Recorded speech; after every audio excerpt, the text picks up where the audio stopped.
Well, I have a wonderful guest today, and I'm really excited to chat with Mallory Eaglewood. Mallory has had a very fascinating life, actually. I'd love to talk to you about all the things that you've done. Sounds amazing and quite aligned, actually, in some ways with your meditation and everything. And I really want to focus as well on the fact that you are a wonderful author. You've just released your fifth book.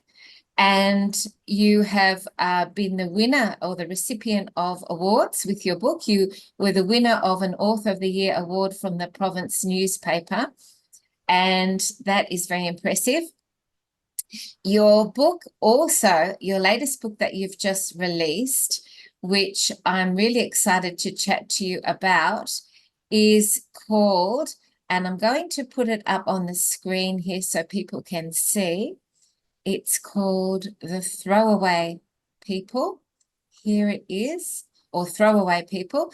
And this book is something that is dear to my heart because you're talking about the importance of our heritage and our cultural roots and our, the indigenous, the importance of our indigenous ancestors and what they can give to us in terms of knowledge and wisdom and the importance of their contribution to our lives, which many of people in our culture today we don't fully give that the recognition that it deserves. These sorts of things are so important, and they've been dismissed, haven't they, by society? And also the trials and tribulations that your ancestors have gone through in the process of becoming the person that you are. I guess it's really contributed on so many levels to the fullness of who you are now. So first of all, I'd love to really welcome you, Mallory, and I'd love to share with the audience a little bit about your journey, if we could. Absolutely. I'm delighted. Thank you so much for being here. So Mallory, please share with us, a little bit about your background and why you're guided to share this really important story. I am very guided to share the story.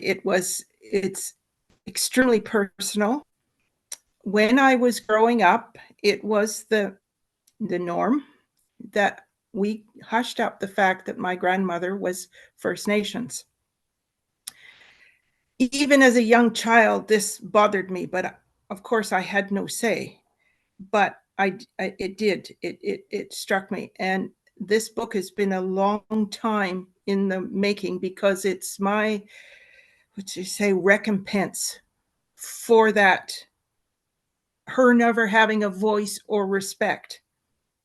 And I mean, I sought out different ways of doing this, giving her the voice and the respect that she didn't get.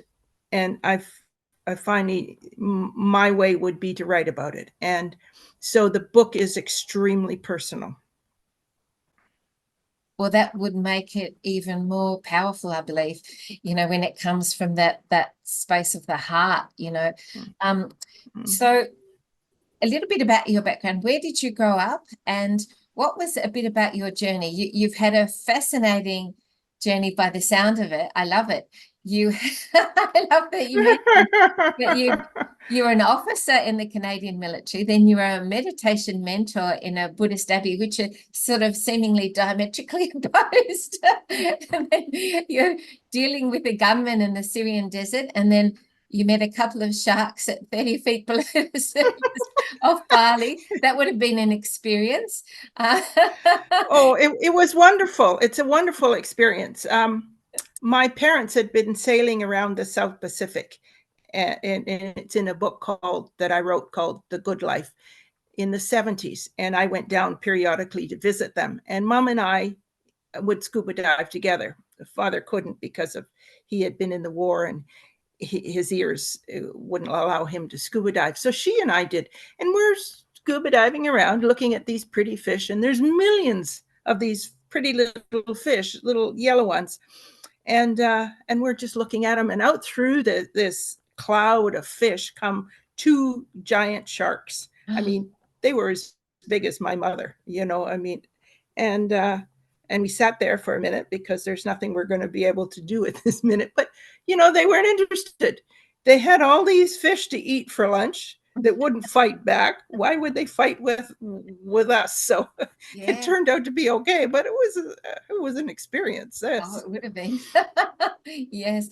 And you also please share with us about your meditation mentoring in a Buddhist abbey. That sounds fascinating. Well, I'm a Buddhist, and I have been a Buddhist since I was a teenager. And when I was going to university, I was connected to a lot of people at that time. This was in the 60s. And so some friends of mine had opened up an abbey with a nun, a Buddhist nun, and I joined the abbey and brought to there what I could, and I wound up, doing meditation with the incoming people that joined us.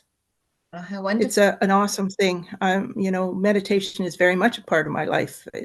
I do it every day, many times a day, whenever the opportunity arises. It's a good thing. Oh, I totally agree. That's a subject close to my heart. I'm a meditation teacher as well, so I totally relate to that.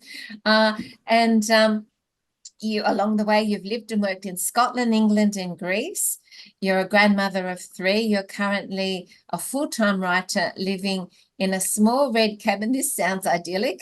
Small red cabin in the woods in a sparsely populated little island off the coast of British Columbia. How beautiful. I bet the wildlife is amazing. It's awesome. I get deer wandering through my, past my door, past my windows every day. The eagles, there's lots of eagles and owls and turkey vultures. And beautiful. There's no big land animals. So there's no, on this island, there is no cougars or bear. We have to go to the mainland mainly to see them. Also, you have had a history as a teacher, and yes, you've been working as a head teacher and a course programmer, and you've had a career in teaching literature. So you've been very much absorbed in the field of writing and literature. And so please share with us a little bit about this wonderful book, which, of course, I'm going to leave the links below for people to be able to purchase this book, Throwaway People. Please fill us in about this wonderful story that is so dear to your heart. Well, the overall general story is fiction, but most of the scenes are real, right down to the dialogue that I share. And as it took many turns along the last 40 years to come to the state it's in now. So it's and I'm Birdie. I mean, the people that know me saw right away, Bert, that's me. She finds her way out of difficulties. For instance, I'm several times in my life, I have sold up everything and bought a one-way ticket to a country that I'd never been to before and didn't know anybody, and started up.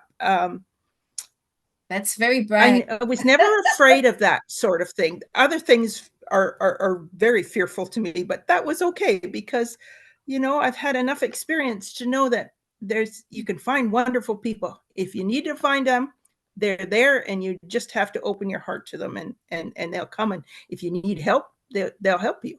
If or leave you alone, depending on what you want. It's been fun, and I've incorporated some of those things into the story. Fantastic. That my adventures of just going off into the wild blue yonder. If you can give us a brief summary of, the journey of what's happened with Birdie on this journey, which is sort of like your journey yourself, but it's got elements of your grandmother's story in there as well. My grandmother takes the place of Birdie's mother in the story. Yeah. And I've taken a lot of my grandfather's story into Birdie's father. He was from Scotland and was in the land clearances where they just scooped up children and sent them all over the world, and they never saw their parents again. So my grandmother, who had went to one of those residential schools, never connected up with her family again. And these two met, and they represent Birdie's mother and father, and it was not a pleasant existence. So she took off to Scotland, married a chap, and learned what family was about. When she was home, it wasn't good. She lost her brother. Her brother disappeared from their family when she was 11, and her father told her never to think of him again. She didn't have a brother. And so she went to Scotland and learned what family can be, the roots and the meaning of having a group with you. You know, you're part of a tribe. And she finds a body on the beach, and it's a sailor, but it had just washed up. So his family had never had closure and knew what it is. And that struck in her the need to go and find where her brother went. This is now 40 some years ago. She gets on a plane and she goes to search for her brother. And this is the search for her brother. And there's twists and turns and all this. And it's a dual timeline where we find how she discovers in Scotland the meaning of family and love and roots. And as she gets closer and closer to finding out what happened to her brother. Now, I won't tell you what happened to her brother because that's part of the plot, but it's her journey. And she used to run away all the time. You know, if there was something not right, she would run. But as her arc, she sticks to this job no matter what the risks involved and what the hardships are and the difficulties. She sticks to looking for her brother, and she's just not going to give up until, you know, she finds answers. And in the process, she learns to reach out to her root or native heritage to understand it more. Yes. And see where she can get connected to her blood relations. So that's basically the story. And it explains the journey of her connecting to her heritage and what that means to her. Because I think that's really important at the moment that, you know, we're finding around the world that there has been this story repeated over and over that you're talking about. So I'm based, as you know, in Australia, and the Aboriginal people here. Yeah. They had a similar journey where called the stolen generation, where they were taken from their parents. And so that was a very similar scenario here in this country as well. And so it's interesting that you're sharing that journey over there, but it's, you know, we've had a lot of... It's quite universal, that story. It absolutely and we can relate, a lot of people I think can relate to losing contact with their relatives and their roots. Yes. And tell me about the title, Throwaway People. Is that clearly, it seems to be relating to the fact that people are seemingly disposable in a sense. So share about that. Well, for instance, my grandmother, when she's 6, she's legally, and their parents are legally obligated to send her to a residential school. She went to North Battleford, Saskatchewan, and it's brutal. The idea was to take the Indian out of her, as the expression was in those days. And they beat them. They didn't educate them. It was, and the story talks about this, and this is what I want to get across. So it's not for the faint of heart, but there's enough of a plot line going on that it's not a lecture. You hear about these brutal things. My grandfather was, it was tough times in Scotland at that time, where the landlords wanted to take over all of the land. So they were throwing the people off the land, and they were starving. So they let their children be taken, and with promises that they'll get a better life. But they were shipped all over the world. They were shipped to Australia, New Zealand, and Canada, and the United States, and anywhere that requisitioned a child. Oh. Some of the children came to decent families, but other families, they came as slaves, literally as slaves, and thrown away people. So my grandmother and my grandfather were thrown away people, and they drifted until they wound up at the Pacific coast and stopped there in White Rock. White Rock is on the coast of British Columbia, and that's where they settled. But there's other examples in the story where people are thrown away. A lot of the native children never got back to their homes. The Scottish people and the Irish people, because it was going on in Ireland too. It's called the potato famine. They never got back to their roots, and there's a whole group of unattached, unconnected people, and it's a good thing to search out and find connection, because we're a herd animal, we're a prey animal. We need connection to our families and to our tribe and to our thing. And there was a phrase that my grandmother used to use, that she said, if one part of we're a circle, we're not a lump of thing, we're a circle, and if one part of the circle is ill or broken or damaged, the whole circle is broken or injured or sick or damaged. And it takes the whole circle to heal together.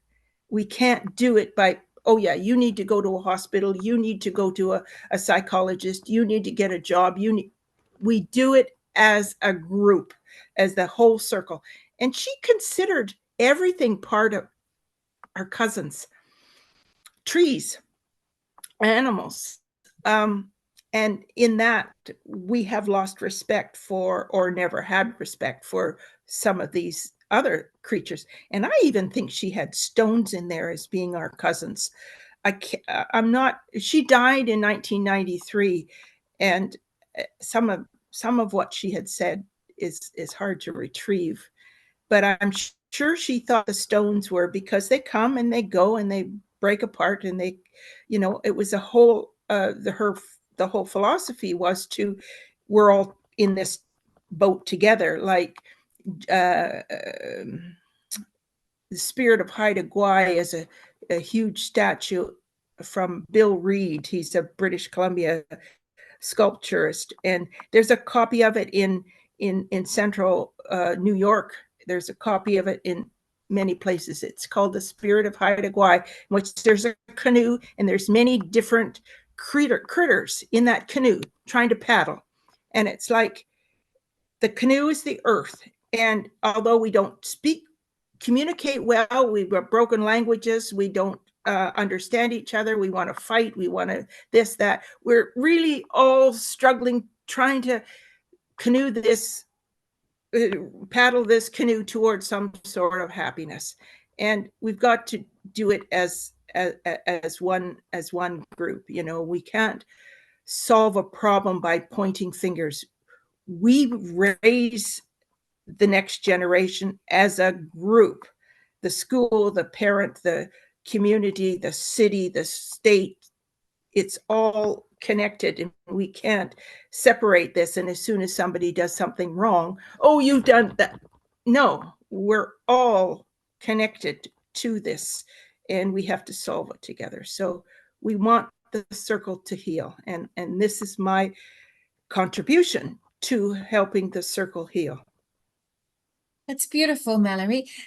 It reminds me too of the fact that the world as well is part of that whole circle. So it's not only the the family unit and the town and the country, but it's the world is one full circle. And so when any one person on the earth is experiencing pain or suffering, we're all feeling it equally on some. Well said. Yes. So I really love, I got goosebumps actually when you said that. And the animals belong to that too. The Yes, trees, yes, the you know, yes, yes. we got it. Yeah, that's really beautiful. So what is the message in summarizing the book? What is the message, the theme of the book? Is it about hope that, you know, we can sort of survive these things Get and it we can together. rise above? Share that with us. Yes. Yes. We come together. We don't we celebrate differences, but don't use them as an us and them. We're all in it together. And as such, we have to do this together, and we can. And that's the whole, she succeeds in the end in it, not quite how she envisioned it when she started on her quest, but she comes to a good conclusion. Now, that's kind of letting that You don't want to cat give out the of the game bag. away. But that's the point we need to take away. This is doable, but we can't do it by hiding from the things that went on before. Yes. I mean, we don't have to.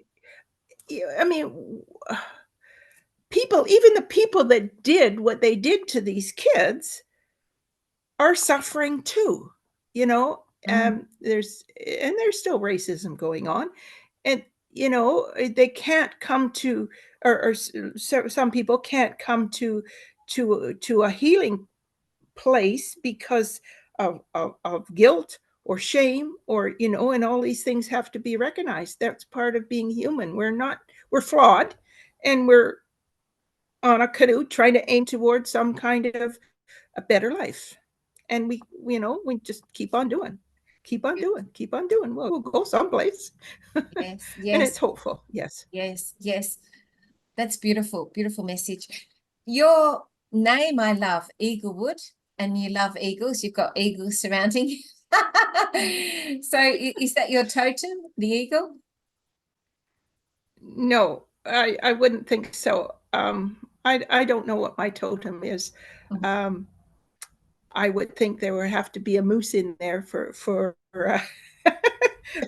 and have to be well, my I have some Norwegian in me too, so I think there has to be some sort of a Norwegian wildcat in there, and you know, it's a whole bunch of things turned into make me. And I appreciate every morning I get up. I say, like as Birdie does, oh, I'm glad I'm breathing.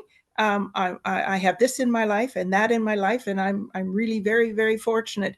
And I feel that way. You know, it took a whole earth to make me, and that's I'm thankful for that. You know, I'm thankful for that I have a nice little house. It's tiny, but I'm happy with it.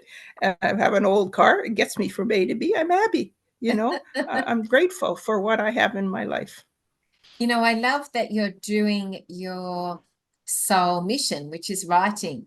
And, you know, you've written 5 books now, published 5 books.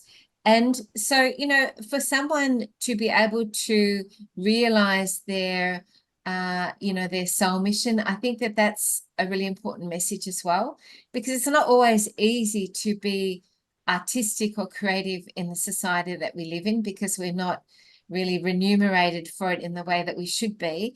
Not like in the Renaissance where they had patrons and you know, you could get paid Yes, for all yes, these yes. things. So, you know, being able to follow your divine higher, you know, mission of writing, how important has that been for you in this lifetime? Writing and art are part of my thing. I can speak through them. I see all of the humanities, like art, music, um, writing, even architecture, because it's building shelter, is a form of communication.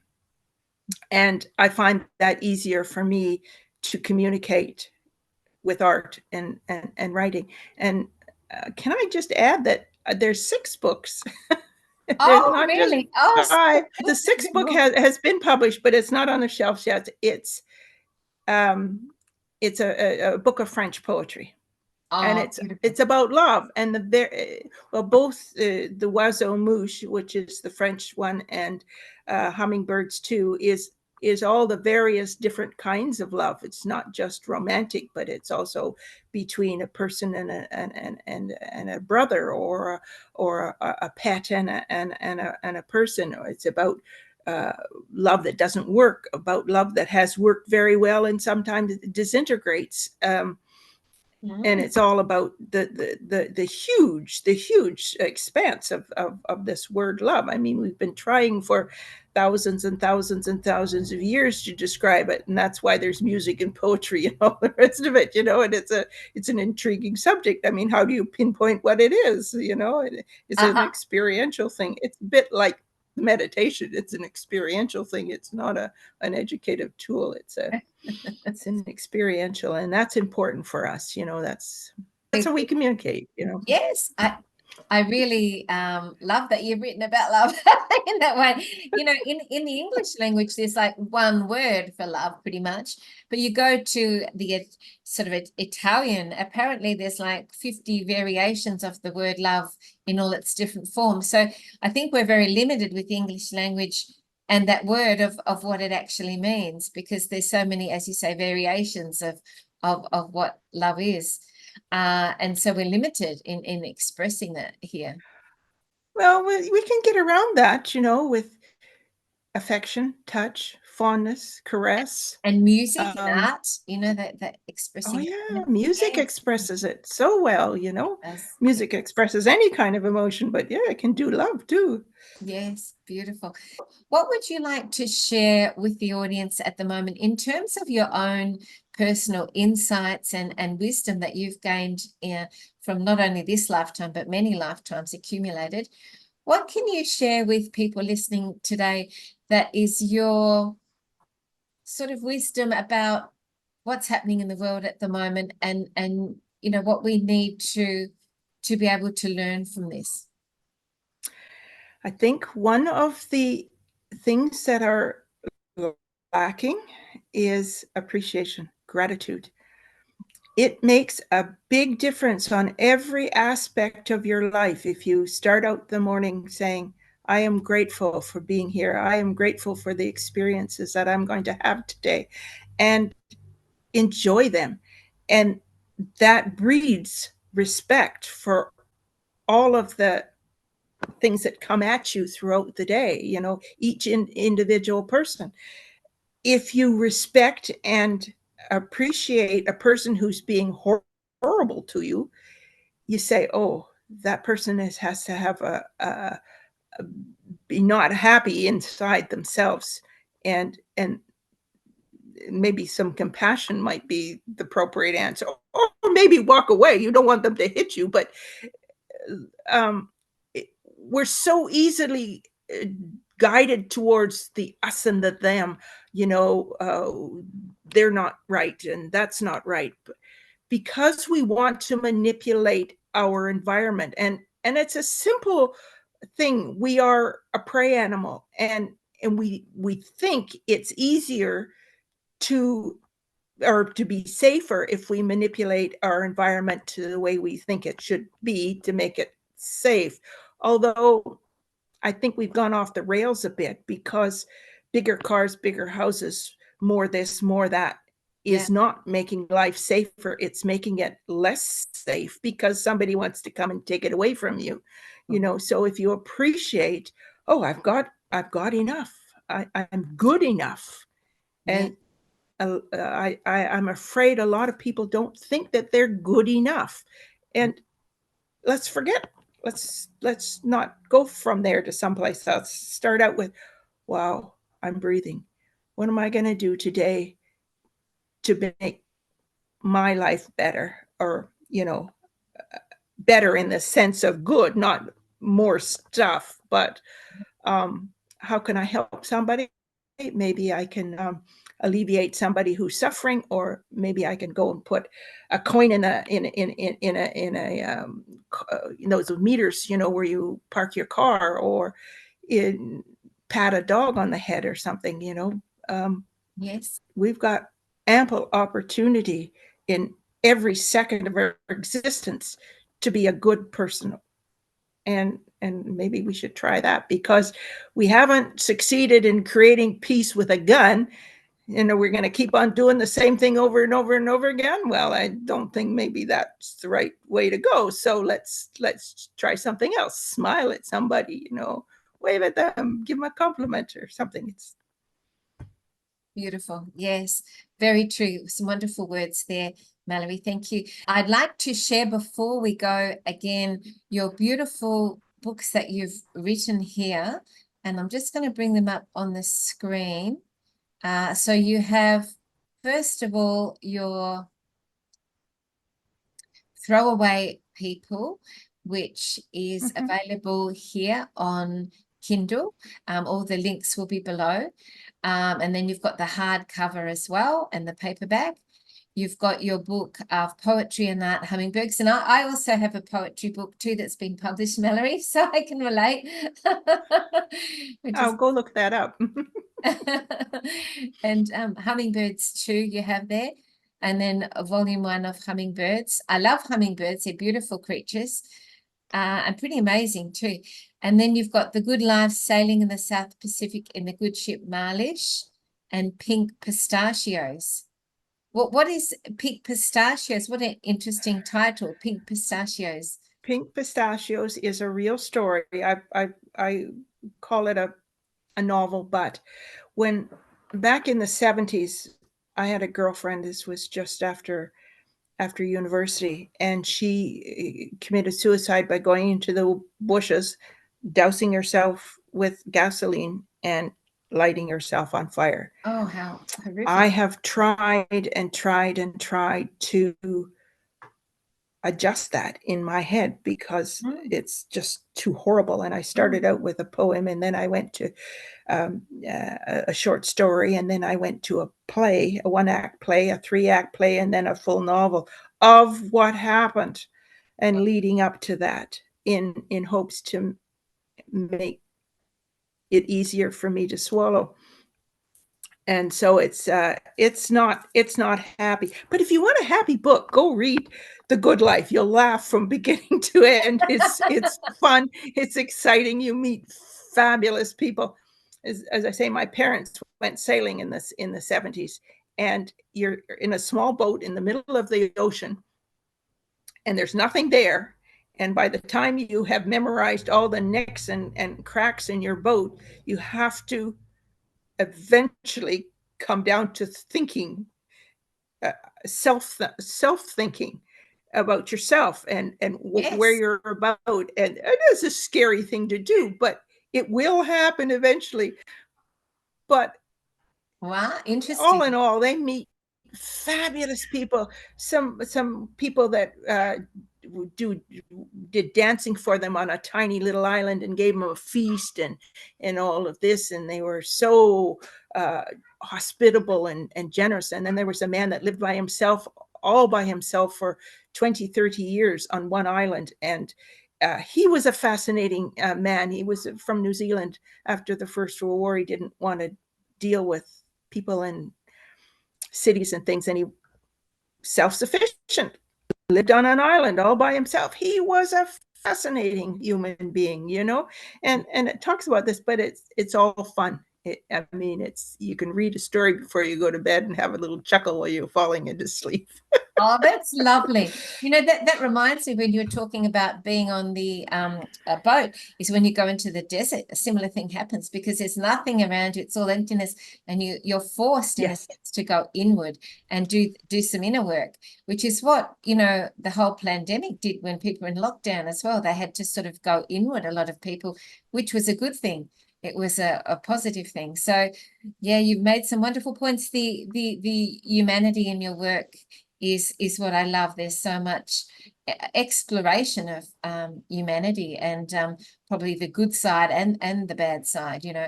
And so it's been a joy to chat with you, Mallory. Thank you so much. And the books are amazing. Again, the links are below if anyone wants to purchase them. And I'd love you to keep in touch and keep me posted on what you're doing. That would be wonderful. Medina, it's been wonderful. Thank you so much. And I so enjoyed talking to you. Oh, thank you. Thank you so much. And thank you everyone for watching.